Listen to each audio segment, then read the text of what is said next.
because sometimes it's not the fact that whether they're here or not, it's the fact that the words of God are going forth in song and psalm. So I appreciate that. All right. My name is Brother Jared, as you know, here local. This is the IOG Baltimore location, and the name of today's lesson is called The Dedication. It was a lesson that was actually meant to be delivered here in Baltimore, but schedule just had pulled me in other locations, and we just so happen to have other buildings being purchased by the Israel of God. So what we wanted to do was show the importance of such a milestone with walking down the dedication of the house of God, because this is one of the house of God that we have now in place here in Baltimore. And what I wanted to do is walk down the significance of this in the book, so that way you can understand why this is such a momentous occasion to now be in this particular house. So with me today, my esteemed reader and colleague, Brother Donnell, and we will get this started in Exodus chapter 12. I will belabor you no longer. Let's kick it off. Exodus chapter 12 and verse 2. Let's read. This month shall be unto you the beginning of months. It shall be the first month of the year to you. All right, so we're kicking this off. He said, this is something new. This is the beginning of the months to you. Go ahead. Speak ye unto the congregation of Israel. Speak to the who? Congregation The congregation, because now they're in Egypt, but they're still called the congregation. This is the very first time that they're called that. That means the church. But the church is in the wilderness at this time, or not in the wilderness, in Egypt. Go ahead. Saying, in the 10th day of this month, right, they shall take to them every man a lamb, right, according to the house of their fathers. So you just saw the connection between the bride and the bridegroom right there in verse 3. The bride being Israel, the bridegroom being Christ, but being signified by this lamb. Go ahead. A lamb for an house. A lamb for a house, right? Go ahead. That was the end of verse 3. That's the end of verse 3. Go ahead and give me verse 5, because he's showing how, all right, this is right before the last plague I'm bringing on Egypt. Every man take a lamb for a house. This represents Christ, but we're still seeing all Israel being referred to as the congregation back here in Exodus chapter 12. Now go ahead and give me verse 5. Go ahead. Your lamb shall be without blemish. Your lamb shall be without blemish. Go ahead. A male of the first year. A male of the first year. That means the firstborn male. That's right. This is pointing directly to Christ, because he was without sin and without spot and had no error in any of his ways. That's why this lamb that you're reading about is pointing to Christ. Go ahead. Ye shall take it out from the sheep or from the goats. Or from the goats. Go ahead. That's the end of verse 5? That was the end of 5. Give me verse 7. And they shall... So we're in Exodus chapter 12, verse 7. Go ahead. And they shall take of the blood and strike it on the two sides, on the two side posts. Because they had to kill that lamb and take the blood and put it on the side posts of the door. And what else? And on the upper doorpost of the house. Because they all had to have blood on that doorpost. This all is an act of faith back here in Exodus chapter 12. Go ahead. Wherein they shall eat it. Wherein they shall eat it. Because they're going to actually have to eat the Passover lamb. Go ahead. That was the end of verse 7. All right, go ahead and give me verse 13. And the blood shall be to you for a token. Now, the blood that you're putting on your doorpost is a token of what? A token of your belief that if you do this, the death angel will not come unto you. So this will be a token upon your houses. Go ahead. And when I see the blood, I will pass over you. Right. And the plague shall not be upon you to destroy you. Right. When I smite the land of Egypt. Because it had nothing to do whether you were Israelite or not. It was the fact that when I see this blood, I will pass over you, because it's the blood that caused you to have your sins being passed over. That's 13. Go ahead and give me verse 17. Because I'm showing how the root of the church starts with faith. Go ahead. And ye shall observe the feast of unleavened bread. For in the selfsame day that I have brought your armies out of the land of Egypt. Right. Therefore shall ye observe this day in your generations by an ordinance forever. By an ordinance forever. That's why before you have the feast of unleavened bread, you have to have the Passover, because you cannot be unleavened or sin-free until your sin is purged by the blood. So everything's in this order. The 14th day of the first month, that evening, is the Lord's Passover. That's why he died on the Passover. And then it was the Feast of Unleavened Bread afterwards. In other words, sin-free. Because he's the one that purges your sin so you could go without sin. Now let's go a little bit further. Let's go now to Exodus 19. So he's starting to deal with these people who are the descendants of Abraham. He made a promise that he will pull them out in the 4th generation. But let's go ahead now to Exodus chapter 19, and let's see what he called them after he pulled them out of Egypt. Exodus 19, and we're going to pick it up at verse 5. Like I said, I'm going to be going a little fast today because I got a lot of scriptures I want y'all to see for yourselves. My job is to give you the sense of what you read, not be the end-all be-all of what you understand.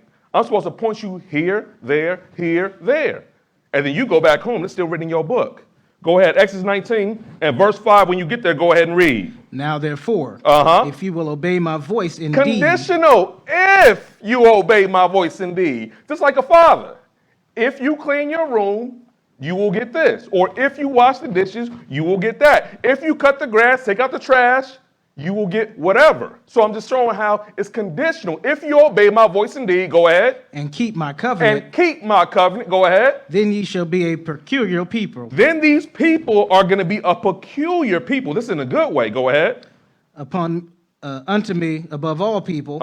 For all the earth is mine. Go ahead, verse 6. And ye shall be unto me a kingdom of priests. And then you will be a kingdom of priests. So it won't just be one priest in this church here, over there. This entire kingdom would be the headquarters of where the priests reside. Go ahead. And an holy nation. And a holy nation.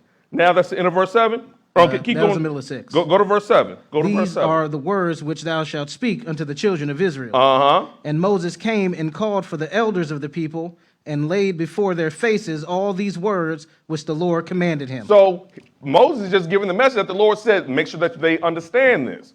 So then you start seeing, and I walked down this down another lesson where I showed how the Lord, Moses has set up order within the church by having judges and officers over 10s and over 20s. So that way, if there's a hard matter of judgment, that they will go bring it unto Moses, but the small matters, they will be able to judge themselves. In other words, this has helped to set the administration to dealing with the service of the people. Now we're going to go a little bit further. We're going to go to Exodus chapter 25. And even to execute that, we saw last time, it was either last time or the time before last, where I walked out of Numbers 11, the spirit that Moses put on those 70 elders, and they began to prophesy, and there were 2 outside the camp that began to prophesy. So I'm just showing how this whole thing, the structure's being set up before they're even in the land. Exodus 25, and I want verse 1, because what we need to see now is something else that the Lord is putting on the table for us to pay attention to. Exodus 25 and verse 1. When you get there, go ahead and read. And the Lord spake unto Moses, saying, Speak unto the children of Israel. That's right. That they bring me an offering. That they bring me an offering. What is this offering, though? Keep going. Of every man that giveth it willingly with his heart. And this, so you have to be a cheerful giver. This is something that you have to give willingly with your heart. So like I said, I showed you Exodus chapter 12 to show that the foundation was your faith. Even when it's time to get a tabernacle, this is the faith of people that's willing to give willingly with their heart unto the Lord to build this tabernacle. Go ahead. Ye shall take my offering. You shall take my offering. Go ahead. And this is the offering which ye shall bring. The offering. Go ahead. Gold and silver and brass.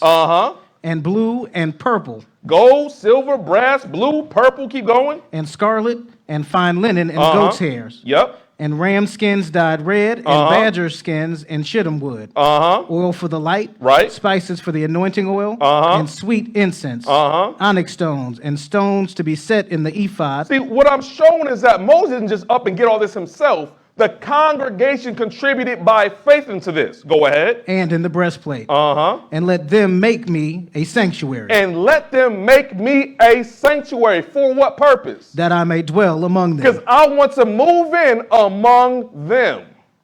Go ahead. That's in verse 9, though? That was the end of 8. Give me 9. According to all that I show thee, after the pattern of the tabernacle, right, and the pattern of all the instruments thereof, even so shall ye make it. Because he gave him the pattern more than just the 10 Commandments. He said, just like I showed you in the mount, make it just like that. That way I may move among them. So the individual people's faith contributed to God even moving among them. Let's go now to Exodus 28 and verse 1.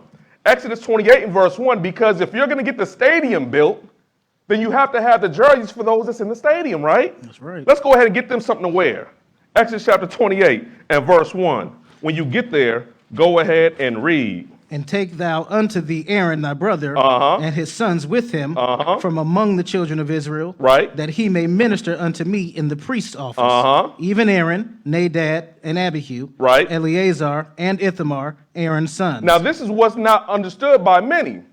The nation, the 12 tribes were already set to be priests, but these are the priests within the priests. That's right. Go ahead. And thou shalt make holy garments for Aaron thy brother for glory and for beauty. And thou shalt speak unto all that are wise-hearted, whom I have filled with the spirit of wisdom, Right. that they may make Aaron's garments to consecrate him, that he may minister unto me in the priest's office. So the people have to be willing, but he also has made sure that the people had people within the congregation, people that are wise-hearted, that know how to pull this off. So it's good to have a willing heart, but it's even better to have the wisdom how to actually execute with accuracy what the Lord told them to do. So this is now the sons of Aaron, which is the sons of Levi, but this right here is pointing to the priest that's going to be operating in that temple or that tabernacle that he told them to set up. Go ahead now and jump to verse 43. Straight to 43. And they shall be upon Aaron and upon his sons when they come in unto the tabernacle of the congregation, Right. or when they come near unto the altar, Right. to minister in the holy place, To minister or to serve in the holy place. Go ahead. that they bear not iniquity and Right. die. And bear not iniquity and what? And die. Because you had to follow this with exact details because it was a life or death situation. We saw that with two of Aaron's sons dying, that they die not. Go ahead. It shall be a statute forever unto him and his seed after him. Right. So this is a statute. This is what the Lord's commanding those people to operate in that temple at that time. Let's go to Exodus 31 now. Exodus 31. Because yet again, I want to continue showing that, yes, the Lord's giving instruction, but he's also given the capability to execute it with accuracy. Exodus 31, and give me verse 1 when you get there. Go ahead and read the book. And the Lord spake unto Moses, saying, See, I have called by name Bezaleel, the son of Uri, Right. the son of Hur, of the tribe of Judah. So not only did he give him the instruction, but he said, look, I even gave you one that can help you perform it. Go ahead. And Bezaleel. And I have filled him with the Spirit of God, I filled him with the Spirit of God. Keep going. in wisdom and in understanding, Right. and in knowledge, Right. in all manner of workmanship, In all manner of workmanship. I filled him with this understanding to help you. Go ahead. to devise cunning works, Cunning works. That's smart, intelligent works. Go ahead. to work in gold and in silver, Right. and in brass, and in the cutting of stones, Yep. to set them, and in the carvings of timber, Uh-huh. and the work in all manner of To workmanship. do all manner of workmanship. Give me verse 6. Because let's see if he's going to be by himself. Give me verse 6. And I, This is the Lord speaking. Go ahead. behold, I have given him Aholiab, Aholiab. the son of Ashamach, Uh-huh. of the tribe of Dan, Uh-huh. and in the hearts of all that are wise-hearted I have put wisdom, that they may make all that I have commanded thee. Because he's like, not only am I going to have him doing this by himself, I have this other group of people with him. That way they may execute what I have commanded him. But I have filled them all with the spirit of wisdom. That's the end of verse 6. That's the end of 6. All right, let's go now to Numbers chapter 7 because they're starting to build. They're starting to make cunning works. They're pulling this thing together. The blue, they're pulling the badger skin, the gold, the silver, the onyx stones. They're bringing this all together. And I want to show how they stop and celebrate a milestone in completing what the Lord told them to do. So we're going to go to Numbers chapter 7, Numbers 7 and verse 10. Numbers 7 and verse 10. Like I said, the name of this lesson is the dedication, and we're going to understand how they celebrate these milestones. Number 7, and pick it up at verse 10. When you get there, go ahead and read. And the princes offered for dedicating of the altar. They're dedicating the what? Of the altar. Because they were told to build an altar. So now they are celebrating the dedication of that altar. Go ahead. In the day that it was anointed. They anointed it because you're showing that this right here is for the service of the Lord. Go ahead. Even the princes offered their offering before the altar. Now that's the end of verse 10? Yes. Give me 78. Because I have to jump here a little and there a little, like the book says, to give you the context of what's going on. Verse 78. Hit it. On the 12th day, Ahira, the son of Enan, prince of the children of Naphtali, offered. Because it was 12 days of dedicating that altar. I'm showing that it wasn't just one instance. It was 12 days of dedicating this thing. Let's go now to verse 84. This was the dedication of the altar in the day when it was anointed by the princes of Israel. By the princes of Israel. Go ahead. 12 chargers of silver, 12 silver bowls, Right. 12 spoons of gold. Right. Because, so like I said, now they have dedicated the altar. Everything isn't finished yet. But this is a big milestone because the altar is where you are serving or making an offering unto the Lord. So you are celebrating these milestones. Let's go to Exodus chapter 40. Exodus chapter 40, and let's jump all the way to when they finished that work. Exodus chapter 40. Exodus 40, and we're going to pick this up at verse 1. Because if we understood the significance of what was back in the past, then we would have great reverence and understanding for what's coming in the future. But if you were never told what happened in the past, then you won't understand the importance of the impact of what's coming soon. Exodus 40 and verse 1, when you get there, go ahead and read. And the Lord spake unto Moses, saying, On the first day of the first month shalt thou set up the tabernacle of the tent of the congregation. And thou shalt put therein the ark of the testimony, and cover the ark with the veil. Right, so Moses isn't doing this by himself. He's doing what the Lord said, do it just like this, just like that. Go ahead. And thou shalt bring the table and set in order the things that are to be set in order upon it. Set everything in order. Go ahead. And thou shalt bring in the candlestick. That's that menorah. Go ahead. And light the lamps thereof. Keep going. That was the end of verse 4. All right, go ahead and jump now to verse 12. And thou shalt bring Aaron and his sons into the door of the tabernacle of the congregation and wash them with water. So now he's bringing in these Levites that have been clean. Jump down to verse 18. And Moses reared up the tabernacle and fastened his sockets and set up the boards thereof and put in the bars thereof and reared up his pillars. Now let's jump to verse 32 because we're getting to the completion of this thing. Go ahead. And when they went into the tent of the congregation, and when they came near unto the altar, they washed, as the Lord commanded Moses. Right. Go ahead. And he reared up the court round about the tabernacle. Because there was the tabernacle, but then there's this court that he's surrounding the entire tabernacle with. Go ahead. And the altar, and set up the hangings of the court gate. So Moses finished the work. So Moses finished the work. Go ahead. Then a cloud covered the tent of the congregation. Then immediately the cloud covered the tent. Go ahead. And the glory of the Lord filled the tabernacle. And the glory of the Lord filled the tabernacle. Guess who just moved in? The God of Israel. Once you did everything he said to do, boom, he shows up. And he filled that tabernacle with his glory. Go ahead. And Moses was not able to enter into the tent of the congregation. He couldn't even go in. Go ahead. Because the cloud abode thereon. Because the cloud of God abode upon it. Go ahead. And the glory of the Lord filled the tabernacle. Go ahead. And when the cloud was taken up from over the tabernacle. What I want to show here now is the order in which how God moved it these days. So when the cloud was taken up, in other words, when the cloud would go up from off the tabernacle, go ahead. The children of Israel went onward in all their journeys. This is because they're in the wilderness now. This is now when they will say time to move or journey some more, time to migrate some more because the cloud has been taken up off the tabernacle. Go ahead. But if the cloud were not taken up. But if it stayed there and did not move, go ahead. Then they journeyed not till the day that it was taken up. Because God says it's not time to move. You don't move until I say it's time to move. How do you know it's time to move? When I leave up off the tabernacle and then it's time to go. Go ahead. For the cloud of the Lord was upon the tabernacle by day, and fire was on it by night, in the sight of all the house of Israel throughout all their journeys. Throughout all their journeys, because he was there among them, as he said, once they built that tabernacle. But let's go a little bit further now. Let's go to Numbers, the 9th chapter, and walk down that order a little bit more of how God had moved with these people. Numbers, the 9th chapter, and we're going to pick this up at verse 15.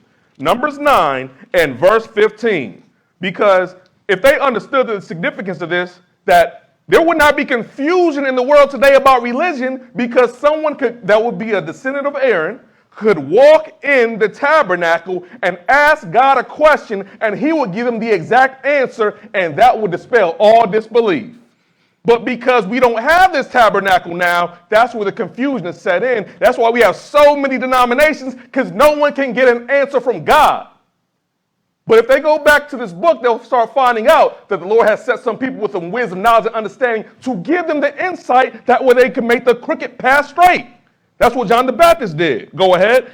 Numbers 9 and verse 15. Hit it.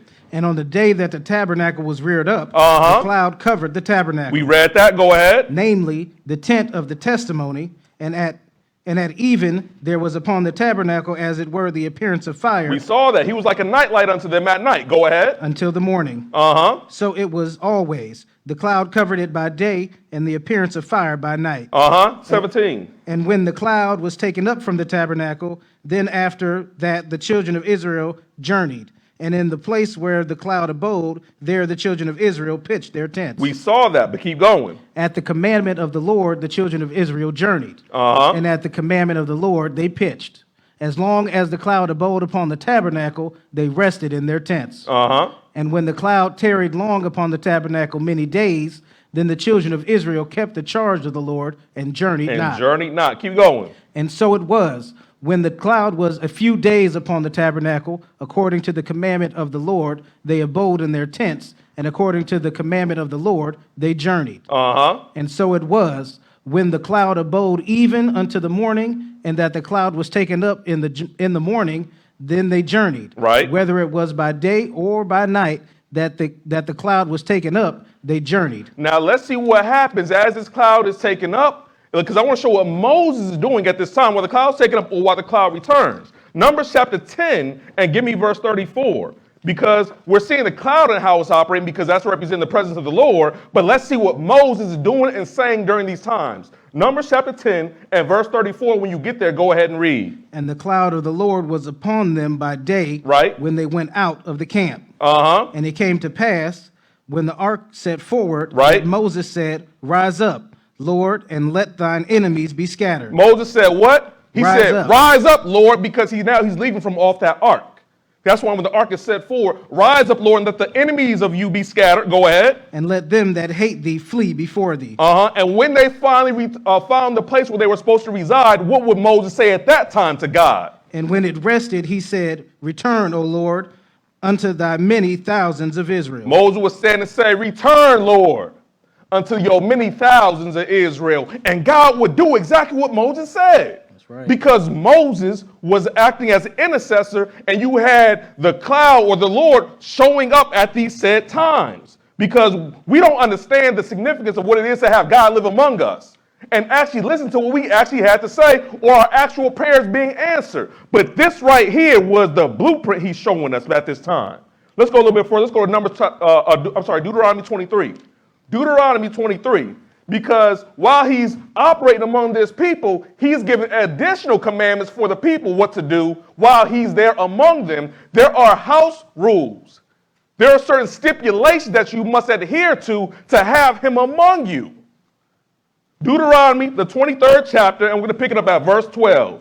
Deuteronomy 23 and verse 12. When you get there, go ahead and read. Thou shalt have a place also without the camp, So tell the children of Israel, you have a washroom outside the camp. Go ahead. whither thou shalt go forward abroad. Where you go forward abroad, go ahead. And thou shalt have a paddle upon thy weapon. Uh-huh. And it shall be, when thou wilt ease thyself abroad, Uh-huh. thou shalt dig therewith, and shalt turn back and cover that which cometh from So thee. you use the restroom outside the camp and use a paddle to cover up whatever you have to handle. Go ahead. For the Lord thy God walketh in the midst of thy camp. Because who's walking in the middle of your camp? The Lord thy God. Letting you know he don't want to see no uncleanness while he's walking among you, from tent to tent to tent. But if they really understood what he's also saying, this is not just talking about physical uncleanness. He don't want to see no spiritual uncleanness. He don't want to see no adultery, no lying, no stealing, no murder, no coveting. He's letting you know, because if I see some of that, I'm breaking up out of here. Go ahead and finish that out. To deliver thee, and to give up thine enemies before thee. Uh-huh. Therefore shall thy camp be holy, Right. that he see no unclean thing in thee, and turn away And from thee. turn from you, because it's no clean behavior.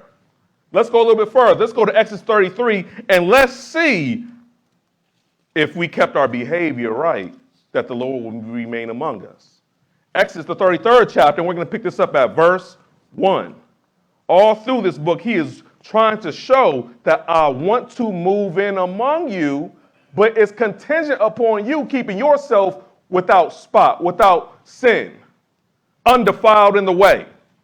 Exodus 33 and verse 1, when you get there, go ahead and read. Watch what he's going to say. Look, I got to go leave someone to go handle this business because I got to go. I got to get up out of here because if I keep remaining among this people, I'm going to break out on them. Exodus 33 and verse 1, when you get there, go ahead and read. And the Lord said unto Moses, Depart and go up hence, thou and the people which thou hast brought out of the land of Egypt. Thou and the people which you brought out of Egypt, go ahead. Unto the land which I swear unto Abraham, right, to Isaac, and to Jacob, saying, Unto thy seed will I give it, and I will send an angel before thee. And look, I'm going to send an angel to go do this. You know, it used to be me in the pillar of fire and in the cloud, but I'm going to send an angel now. Go ahead. And I will drive out the Canaanite, right, the Amorite, right, the Hittite, the Perizzite, the Hivite, and the Jebusite. And the Jebusite. Make note of that. Who is the Jebusite? Those are the inhabitants of Jerusalem because the original name of Jerusalem was Jebus. That's right. Jebus. Go look it up. He's letting you know, always at the end it says, and the Jebusite, because I'm about to give you Jerusalem. But I got to let an angel handle it this time. Go ahead. Unto a land flowing with milk and honey. Unto a land flowing with milk and honey. Go ahead. For I will not go up in the midst of thee. Because I can't go up with y'all. Go ahead. For thou art a stiff-necked people. Lest I consume thee in the way. Because I might end up putting my hand on you.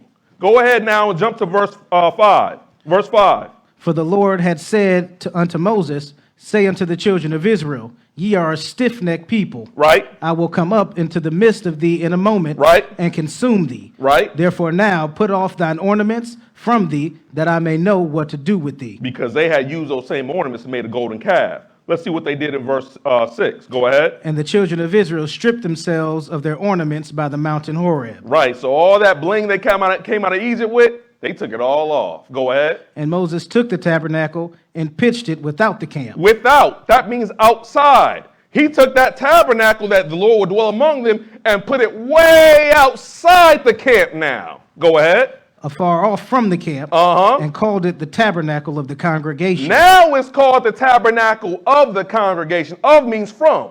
This is the tabernacle from the congregation. Go ahead.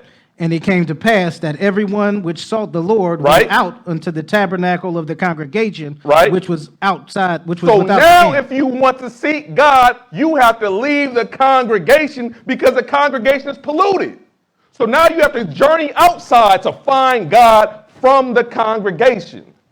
Go ahead, that's in verse 7. That's in 7. Keep going. And it came to pass when Moses went out unto the tabernacle that all the people rose up and stood every man at his tent door. Right, because the tent door, their tent door, that's their individual residence, was inside the congregation. They would stand and watch Moses go way out to the tabernacle, and they would worship from their own tent door because they couldn't all go out with them. Go ahead. And looked after Moses until he was gone into the tabernacle. And what happened when Moses went in that tabernacle? Verse 9. And it came to pass, as Moses entered into the tabernacle, the cloudy pillar descended. Right. And stood at the door of the tabernacle, and the Lord talked with Moses. And the Lord was still talking directly with Moses, but he said, I can't deal with all those people right now. I might break out.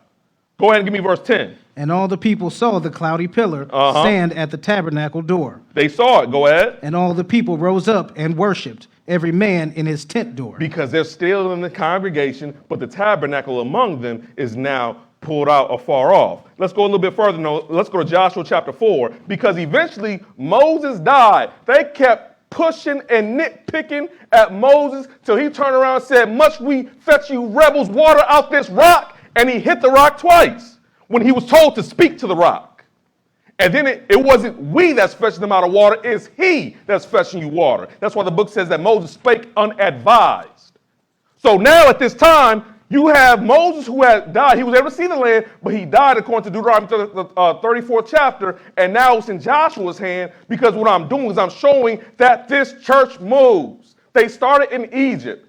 They went to the wilderness. Let's see this church or this congregation continue moving in Joshua chapter 4 and verse 1. When you get there, go ahead and read. And it came to pass when all the people were clean passed over Jordan. Clean passed over Jordan because when they stepped foot in the river Jordan, those priests came with those stones. They turned around and they came with the ark rather. And then the waters split just like he split the Red Sea. And they clean walked through the river Jordan into the promised land. Go ahead. That the Lord spake unto Joshua, saying, Take ye 12 men out of the people, out of every tribe a man, and command ye them, saying, Take you hence out of the midst of Jordan, out of the place where the priest's feet stood firm, 12 stones, and ye shall carry them over with you, and leave them in the lodging place where ye shall lodge this night. Right. So the whole congregation is now in the land. There's some that died in the wilderness. There's some that died in Egypt before the Lord had delivered them. But now the church has moved to the land.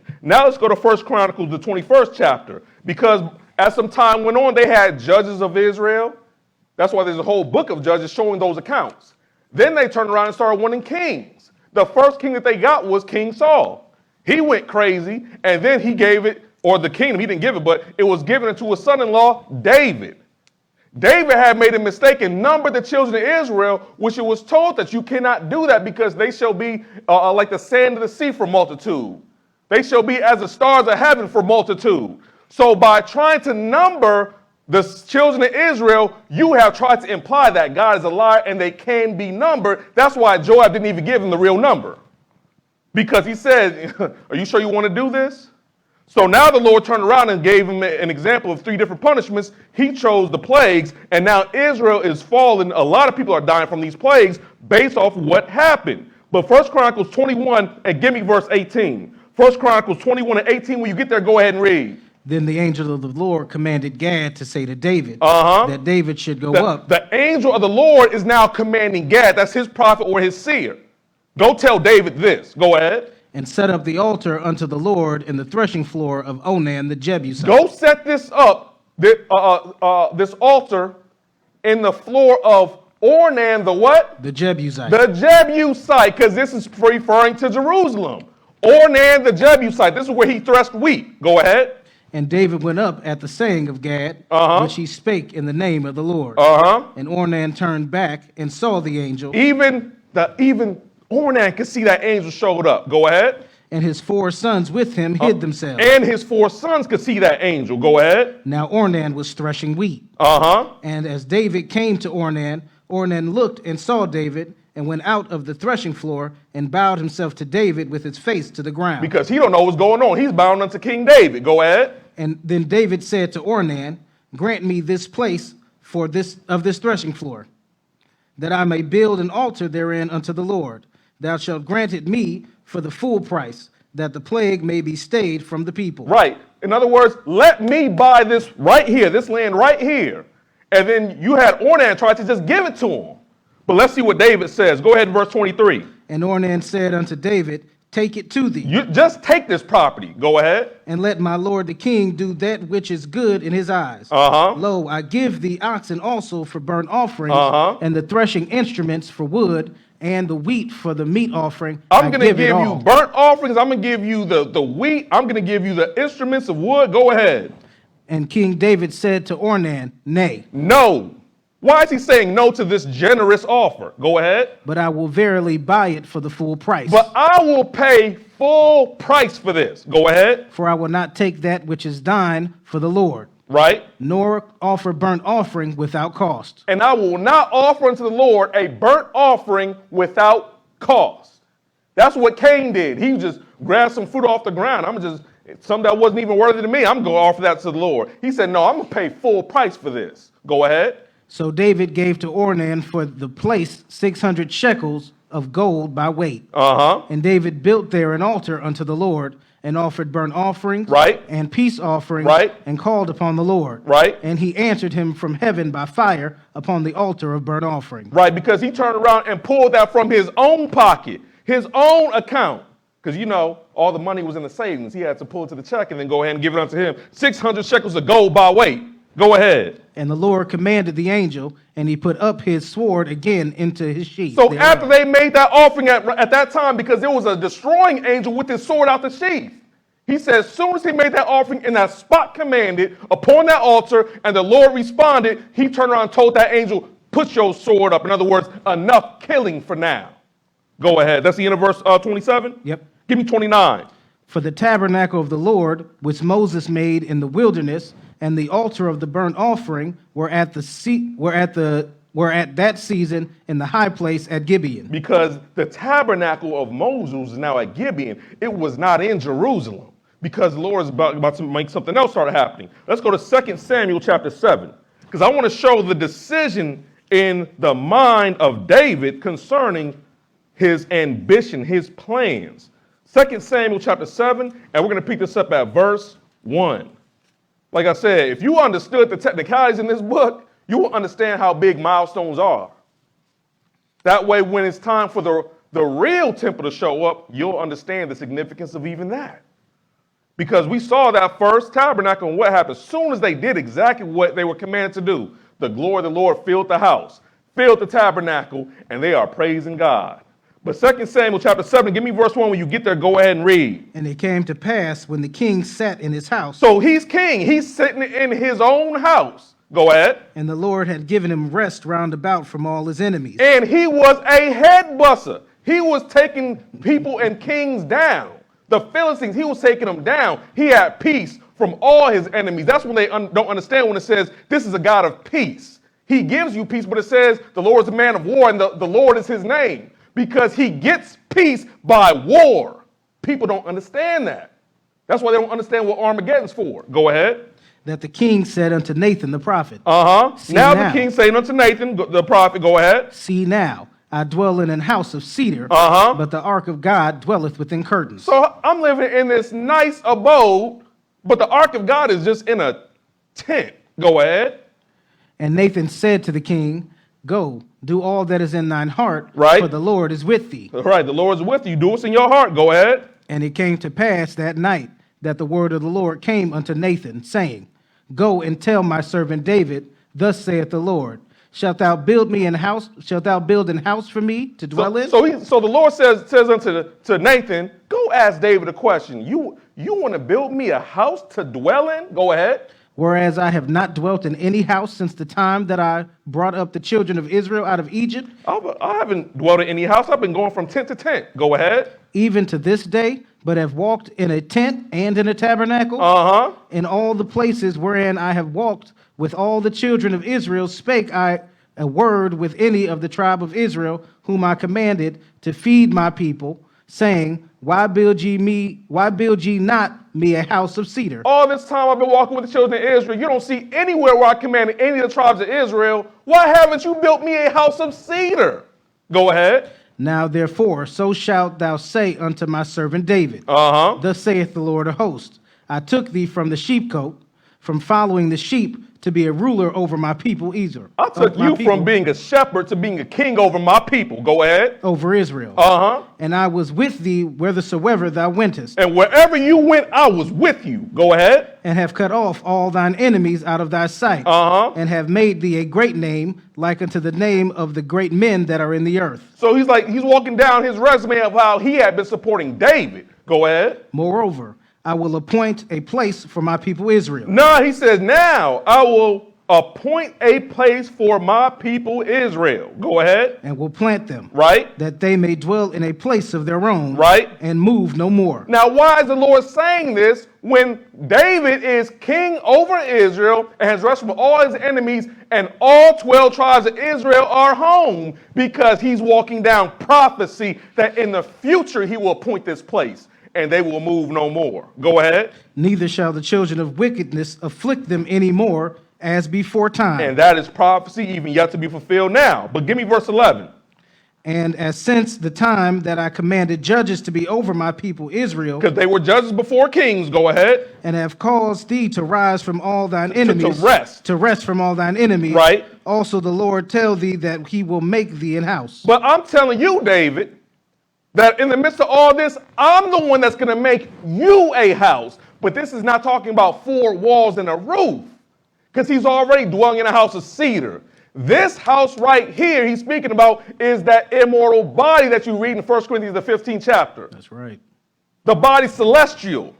So everyone is waiting to get that new house, that new body, or even what the Lord referred to, there are many mansions in my Father's house. If it was not so, I would not say unto you. Because we are all waiting for that new body. Go ahead. And when thy days shall be fulfilled, and thou shalt sleep with thy fathers, Right. I will set up thy seed after thee, which shall proceed out of thy bowels, Right. and I will establish his kingdom. So the one that's going to proceed out your bowels, I'm going to establish his kingdom. Go ahead. He shall build an house for my name. That's the one that's going to build a house for my name. Go ahead. And I will establish the throne of his kingdom forever. And I will establish the throne of his kingdom forever. David is thinking, oh, he has to be talking about my son Solomon. But nowhere did you see the Lord call Solomon by name. This is even prophecy speaking of Christ and his kingdom and his throne being set up forever. Do y'all see that? Let's go a little bit further. Let's go now. That's the end of 13. There's the end of 13. All right, go ahead and give me, go ahead all the way to 16. I will be his father. Right. He shall be my son. Right. If he commit iniquity, I will chasten him with the rod of men. Right. And with the stripes of the children of men. That's how we know that this is not talking about Solomon, because towards the end of his reign, he started committing idolatry to some of these false gods from these strange wives that he had. But he didn't even have a broken toenail from the Lord. Go ahead. But my mercy shall not depart away from him. As I took it from Saul, whom I put away before thee. Right, because the one that was chasing with the stripes of the children of men was talking about Christ. By his stripes we are healed. That's the end of verse 15? That was the end of 15. Give me 15. 16. And thine house and thy kingdom shall be established forever before thee. Forever. Your house and your kingdom shall be established forever. But someone might ask, well then, where is King David's house and his kingdom right now? Because they don't understand that he was talking about prophecy, which is even beyond us today. Go ahead. Thy throne shall be established forever. Your throne, the throne of David shall be established forever. That's why Psalm 22 speaks about there are thrones in Jerusalem, the thrones of the house of David, because people that are obtaining salvation and are doing part of the judgment according to Revelation, the 20th chapter, they shall sit on thrones called the thrones of David. Let's go a little bit further now. Let's see in the 16. Give me 1 Chronicles 28 and verse 2. 1 Chronicles 28 and verse 2. And we're generally starting at the front of the book and moving slowly towards the back end.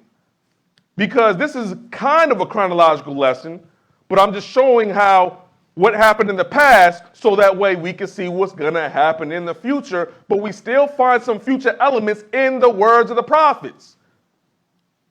That's called prophecy. I am not a prophet. I will read to you what the prophet said, and that's called prophesying. I'm not that prophet. I'm reading what the words of the real prophet as he had to say. 1 Chronicles 28 and verse 2, when you get there, go ahead and read. Then David the king stood upon his feet and said, hear me, my brethren, and my people. As for me, I had in mine heart to build an house of rest for the ark of the covenant of the Lord. So he's speaking to the people. I had in my heart to build a house to rest this ark. Go ahead. And for the footstool of our God. And the footstool. What does that mean, the footstool of our God? Where his feet will dwell. His feet will be upon the earth. That's why it says the heaven is my throne and earth is my footstool. Go ahead. And had made ready for the building. And I have made ready for this building. Go ahead and give me verse 5. Give me 3 also. Give me 3 also. But God said unto me, thou shalt not build an house for my name. God's the one that told me I can't build this house for his name. Go ahead. Because thou hast been a man of war and hast shed blood. Because I killed too many men. My hands are too bloody to be now have clean hands to build the house of God. Give me verse 5. And all of my sons, for the Lord hath given me many sons, he hath chosen Solomon, my son, to sit upon the throne of the kingdom of the Lord over Israel. And that's where David made the assumption that this is talking about Solomon. We didn't see the Lord say Solomon by name. Go ahead and give me verse 6. And he said unto me, Solomon thy son, he shall build my house and my courts, for I have chosen him to be my son, and I will be his father. But we understand who's really the son that's being spoken of and who's really the father. But that's a different walk down. Let's go to 1 Chronicles 29 now in verse 1, because he said, if I can't build it myself and oversee the construction of it, I will get the materials together. I will get all the building materials, the gold, the wood, the nails, the iron, the linen, the badger skin, the blue, all the stones needed for the ephod, I will gather everything together and prepare this great work. Because I'm going to do something if I can't do the finishing. 1 Chronicles 29 and verse 1, when you get there, go ahead and read. Furthermore, David the king said unto all the congregation, Solomon my son, whom alone God hath chosen, is yet young and tender. And the work is great. And the palace is not for man, but for the Lord God. Now I have prepared. Because he's trying to prepare a temple for the Lord to move into. Go ahead. Now I have prepared with all my might for the house of my God, the gold for things to be made of gold, and the silver things of silver, and the brass for things of brass, and iron for things of iron, and wood for things of wood, onyx stones and stones to be set, glistering stones, and of diverse colors, and all manner of precious stones, and marble stone in abundance. Moreover, because I have set my affection to the house of my God, I have mine own. In other words, I done put my own money in on this. I done put some skin in the game on this. Go ahead. I have of mine own proper good of gold and silver. Gold and silver. Go ahead. Which I have given to the house of my God, over and above all that I have prepared for the holy house. Because I'm still showing that David had faith to contribute as well. That's why I showed when the first tabernacle came up, everyone was offering of their own. But I'm showing how even when a sitting king on the throne of the united monarchy of Israel is saying, I'm even contribute of my own proper good. Go ahead. Even 3,000 talents of gold, of the gold of Ophir, and 7,000 talents of refined silver to overlay the walls of the house withal. And gold for things of gold, and silver for things of silver, and for all manner of work to be made by the hands of artificers. And who then is willing to consecrate his service this day unto the Lord? So who among you is willing to consecrate himself to assist in this building? That's what he's asking the people now, because at this time Solomon is still a child. But the work is still great. He's saying, I'm going to contribute as many things from my personal belongings into this, and I'm asking of the people who has a willing heart to consecrate himself unto this work this day. That's the end of verse 5? That was the end of 5. All right, now go ahead and jump down to verse 6, and then we're going to hit 9. Give me verse 6. Then the chief of the fathers and princes of the tribes of Israel, and the captains of thousands and of hundreds, with the rulers of the king's work, offered willingly. The people now are also contributing. They are offering willingly. Verse 9. Then the people rejoiced, for that they offered willingly, because with perfect heart. With what? With perfect heart. With a perfect heart. There's some people that can offer begrudgingly, but these people are rejoicing because they are offering with a perfect heart. Go ahead. They offered willingly to the Lord. Right. And David the king also rejoiced with great joy. Right, because I'm showing the mindset of the people as this work is getting ready to come together. Now let's go all the way to where Solomon has grown up and he has finished the building. Let's go to 2 Chronicles, the 5th chapter. 2 Chronicles, the 5th chapter. Because this was that great house that Solomon built. Solomon didn't just up and do it himself. David had prepared all the materials he needed so that he could help assist in the putting it together with these artificers, these wise men that's pulling this whole thing together. 2 Chronicles chapter 5, and give me verse 1. When you get there, go ahead and read. See, like I said, I have to read all this so that way when I make a point, you can say it is right here in this book. And all I did is point it out to you. Verse 1, go ahead. Thus all the work that Solomon made for the house of the Lord was finished. And Solomon brought in all the things that David his father had dedicated. And the silver and the gold and all the instruments put he among the treasures of the house of God. That's it. Go ahead. Then Solomon assembled the elders of Israel and all the heads of the tribes, the chiefs of the fathers of the children of Israel, unto Jerusalem, to bring up the ark of the covenant of the Lord out of the city of David, which is Zion. Right. Wherefore all the men of Israel assembled themselves unto the king in the feast, which was in the 7th month. What feast is that in the 7th month? The Feast of Tabernacles. So everyone's now coming to the king in the feast in the 7th month. Go ahead.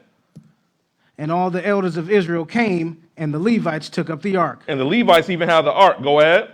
And they brought up the ark, and the tabernacle of the congregation, and all the holy vessels that were in the tabernacle, these did the priests and the Levites bring up. And King Solomon. That's verse 6. Yep, verse 6, go ahead. And King Solomon and all the congregation of Israel that were assembled unto him before the ark sacrificed sheep and oxen, which could not be told nor numbered for multitude. Right, so they started making all these sacrifices unto this because it's a celebration pretty much. Go ahead and give me verse 7. And the priests brought in the ark of the covenant of the Lord unto his place, to the oracle of the house. To the oracle of the house. Into the most holy place. Right. Even under the wings of the cherubims. Because the oracle of, that means the answer. That's where Moses would go to get an answer of God, unto the oracle of the house. And then they even put it, because in that Holy of Holies, there were 2 cherubims where their wings would touch in Solomon's temple. And he put the ark right under where those 2 wings would touch of those cherubims in the Holy of Holies. Now let's go ahead and jump to verse 11. And it came to pass when the priests were come out of the holy place, for all the priests that were present were sanctified and did not then wait by course. Also the Levites, which were the singers, all of them of Asaph or Herman and Jeduthun, which were sons, and their brethren, being arrayed in white linen, having cymbals and psalteries and harps, stood by the east end of the altar, and with them 120 priests sounding with trumpets. Because if this is a celebration for the finishing of this house, we have to have the music. Verse 13. It came to pass, it came even to pass, as the trumpeters and the singers were as one, to make one sound to be heard in praising and thanking the Lord. And when they lifted up their voice with the trumpets and cymbals, the instruments of music, and praised the Lord, saying, for he is good, for his mercy endureth forever. They got the cymbals, they got the trumpets, they got those that singing with their voice, and all instruments of music. And they're saying, for he is good, and his mercy endureth forever. That what happened when they did that unto this finished house? Finish it out. That then the house was filled with a cloud, even the house of the Lord. Sounds familiar. Exactly what he did with their ancestors with the tabernacle is now what he's doing with the descendants with the temple. Go ahead. So the priests could not stand to minister by reason of the cloud, for the glory of the Lord had filled the house of God. I'm the Lord and I change not, as he said. Now they couldn't even go into the tabernacle, or into this temple rather, because that cloud that Moses experienced is now there in this temple. Let's go now a little bit further. Let's go to 2 Chronicles 6, because I also need to show the prayer. 2 Chronicles 6 and verse 1. And I want you to listen very carefully, because this is a dedication here. I need you to listen very carefully to the dedication prayer that Solomon makes before all Israel, and it's noted for us to have record today. 2 Chronicles 6 and verse 1, when you get there, go ahead and read. Then said Solomon, the Lord had said that he would dwell in the thick darkness. But I have built an house of habitation for thee, and a place for thy dwelling forever. And the king turned his face, and blessed the whole congregation of Israel, and all the congregation of Israel stood. So King Solomon standing before all 12 tribes and blessing the entire congregation of Israel, and then and the congregation stood up. Verse 4. And he blessed, and he said, blessed be the Lord God of Israel, who hath with his hand fulfilled that which he spake with his mouth to my father David, saying, since the day that I brought forth my people out of the land of Egypt. Jump down to verse 12 for the sake of time. Verse 12, because we could walk that down, but I'm trying to get you to the main points. Verse 12. And he stood before the altar of the Lord in the presence of all the congregation of Israel, and spread forth his hands. So he's standing before the altar, spreading his hands up. Verse 17. Now I'm trying to give the visual of what's going on here. Go ahead. Now then, O Lord God of Israel, let thy word be verified, which thou hast spoken unto thy servant David. But will God in very deed dwell with men on the earth? That's a question. Will God in very deed dwell with men on the earth? Go ahead. Behold, heaven and the heaven of heavens cannot contain thee. Behold, the heaven and the heaven of heavens cannot contain thee. Because we know according to the Bible that there are 3 heavens, and he is sitting in the 3rd heaven. It says they cannot even contain him, so that means he will be returning to earth. Go ahead. How much less this house which I have built. Have respect therefore to the prayer of thy servant and to his supplication. O Lord God, O Lord my God, to hearken unto the cry and the prayer which thy servant prayeth before thee. Listen to the prayer, hearken to the prayer that thy servant prayeth toward thee. Go ahead and give me verse 20. That thine eyes may be opened upon this house day and night, upon the place whereof thou hast said thou wouldest put thy name there. Right. To hearken unto the prayer which thy servant prayeth toward this place. So always hearken unto the prayer that your servants pray toward this place. Go ahead. Hearken therefore unto the supplication of thy servant and of the people Israel. And of thy people Israel. Go ahead. Which they shall make toward this place. Uh-huh. Hear thou from thy dwelling place, even from heaven, and when thou hearest, forgive. Go ahead and jump down to verse 26. When the heaven is shut up, and there is no rain, because they have sinned against thee, yet if they pray toward this place, and confess thy name, and turn from their sin, when thou dost afflict them. Right. So he keeps referencing if they pray toward this place. That's why every Sabbath when we open up, what do? We all face east towards Jerusalem where this place was. We are facing east because that's where the sun is. Because if we were in the west, or I'll say this because we are in the west, if we were in the far east like China, we would turn west and face this place. If we were south like in Africa, we would face north into this place. Because it's always about geolocating your prayer to this place. Why is that so significant? Because in the house of God, you have the altar of incense. I walked that down a few lessons ago, how the altar of incense represents the prayer of the saints. The altar of incense is always in this spot at the threshing floor or in this house, in the house of God. Pray toward this place and always have your ears attentive to this place, O Lord. Go ahead and finish 27. Then hear thou from heaven and forgive the sin of thy servants. Hear from heaven and forgive their sin. Go ahead. And of the people Israel. Right. When thou hast taught them the good way, wherein they should walk, right, and send rain upon thy land, right, which thou hast given unto the people for an inheritance. Jump to verse 36. And this is even why when you read Daniel, when they tried to make a law saying that no one can serve any other god but Nebuchadnezzar or whatever, you turn around and you see where Daniel opened his window and faced Jerusalem and prayed as he did before time. Verse 36, go ahead. If they sin against thee. If they sin against thee, go ahead. For there is no man which sinneth not. That is the truth, go ahead. And thou be angry with them, and deliver them over before their enemies. And deliver them into the hand of their enemies, go ahead. And they carry them away captive. And they get taken away in captivity because the Lord is angry with them, go ahead. Unto a land far off or near. Far, and we are far off today. Go ahead. Yet if they bethink themselves. In other words, remember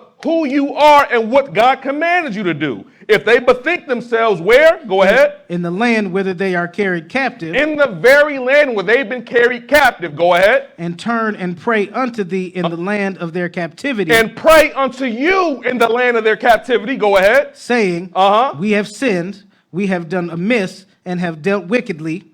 If they return to thee with all their heart, right, and with all their soul, right, in the land of their captivity, right, whether they have carried them captive, and pray toward this land which thou gavest unto their fathers, and toward the city which thou hast chosen, and toward the house which I have built for thy name. If they turn and acknowledge their sin and their transgressions where they have messed up, and pray toward their land, toward the city, and even this house which I have built for thy name. Give me verse 40. Now, my God, let I beseech thee, thine eyes be open, and let thine ears attend unto the prayer that is made in this place. Give me 41 now. Now, therefore, arise, O Lord God, into thy resting place, thou and the ark of thy strength. Just like you heard how Moses said, Lord, arise. He said, now, Lord, arise into thy resting place. Go ahead. Let thy priests, O Lord God, be clothed with salvation, and let thy saints rejoice in goodness. That's right, because this is a prayer of the dedication of the first temple of God. Let's go to 2 Chronicles 7 and verse 1, because I have to show you the Lord hearing and confirming the prayer that Solomon made. I have to show both ends of it, the prayer going up and the response. 2 Chronicles 7 and verse 1. When you get there, go ahead and read. Now when Solomon had made an end of praying, When he made an end of praying, what happened? the fire came down from heaven, Right. and consumed the burnt offerings and the sacrifices, Uh-huh. and the glory of the Lord filled the house. Because he sent down fire from heaven to confirm, acknowledge that prayer. Go ahead. And the priests could not enter into the house of the Lord, Right. because of the glory of the Lord had filled the house. Go ahead. And when all the children of Israel saw how the fire came down, Right. and the glory of the Lord upon the house, Right. they bowed themselves with their faces to the ground upon the pavement, Right. and worshipped and praised the Lord, They're saying, bound, they're worshiping because they see that fire come down and consume that burnt offering. Go ahead. For he is good, for his mercy endureth forever. Keep going. Then the king and all the people offered sacrifices before the Lord. Because they offered all these sacrifices. They were not just killing the animal and then throwing it out. The Levites were there and they could only eat what the people had offered. So they turned around and the Levites ate real good that day. They couldn't even count for multitude all the burnt sacrifices that they had, that the Lord confirmed by sending fire from heaven. Go ahead. And King Solomon offered a sacrifice of 22,000 oxen, 22,000 oxen. Go ahead. and 120,000 sheep.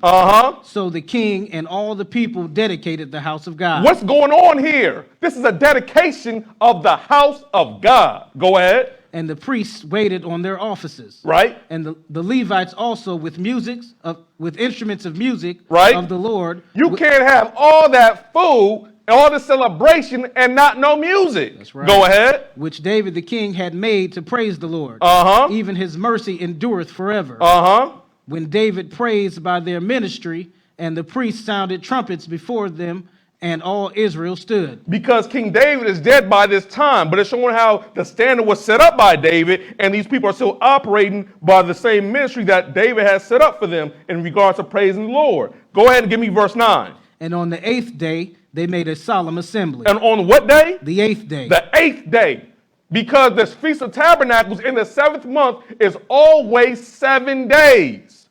And then there's always that 8th day that comes afterwards, which is, pointing to the Father's kingdom. But that's a whole separate lesson when we keep the 8th day feast. Go ahead. For they kept the dedication of the altar 7 days. They kept the dedication of the altar how long? 7 days. 7 days for all the Feast of Tabernacles. Go ahead. And the feast 7 days. And the feast, because the feast is only 7 days. Go ahead and give me verse 12. And the Lord appeared to Solomon by night. So he didn't just send fire. He showed up to Solomon by night. Go ahead. And said unto him, I have heard thy prayer. I have heard your prayer. Go ahead. And have chosen this place myself for an house of sacrifice. And I've even chosen this place. Go ahead. If I shut up heaven. If God shuts up heaven. Go ahead. That there be no rain. Or if I command the locusts to devour the land. Or if I send locusts to tear up your crops. Go ahead. Or if I send pestilence among my people. Or if I send the pestilences or the diseases or the plagues. Go ahead. If my people, which are called by my name. If my people, which are called by my name, that's the name Israel, do what? Shall humble themselves and pray and seek my face. Humble themselves, pray, seek his face. Go ahead. And turn from their wicked ways. And just turn from wickedness. Go ahead. Then will I hear from heaven. Then I will hear their prayer. Go ahead. And will forgive their sin. And will heal their land. And will heal their land. What verse do you finish? That was the end of 14. Go ahead and give me 15 then. Now mine eyes shall be open, and my ears attent unto the prayer that is made in this place. So he's sitting back, all right. My eyes are open to this place, and my ears are attent to the prayers that are made in this place. He confirmed it by Solomon by night, and even gave that burnt offering fire from heaven to show that he is in line with this prayer. Go ahead and give me 16. For now have I chosen and sanctified this house. For now I have chosen to sanctify this house. Go ahead. That my name may be there forever. And my eyes and mine heart shall be there perpetually. Perpetually. So he had filled that temple. The glory of the Lord filled it, and he even spoke unto Solomon that night. Let's go to 2